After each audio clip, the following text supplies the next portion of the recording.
দুঃখের বিষয়, বাংলাদেশের অনেক ভোট কেন্দ্রে আমরা লক্ষ্য করেছি ধানের শীষের ভোট আর গণভোটে না ভোট সমান সংখ্যক এসেছে।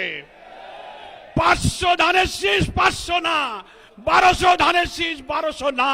তাতে বোঝা যায় সিন্ডিকেট করে বিএনপির আভ্যন্তরীণ ভাবে গণভোটে না ভোটের পক্ষে তারা ক্যাম্পেইন করেছে। তা না হলে ধানের শীষের ভোট আর নায়ের ভোটের সংখ্যা এক হয় কি করে?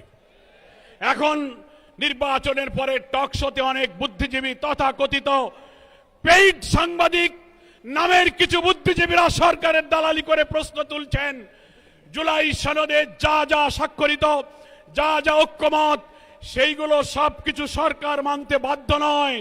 মনে রাখবেন, সংখ্যাগরিষ্ঠতার জোরে যদি আবার ফ্যাসিবাদের মতো এই বিপুল গণভোটে জয়যুক্ত হওয়ার পরে জুলাইয়ের রক্তের সাথে বেইমানি করে জুলাই সনদের ভিত্তিতে নতুন বাংলাদেশে বিদ্যমান রাষ্ট্র সংস্কার করে নতুন রাষ্ট্রের কাঠামো তৈরি করা না হয়, আরেকটি জুলাইয়ের তৈরি হবে কিন্তু বলে দেন।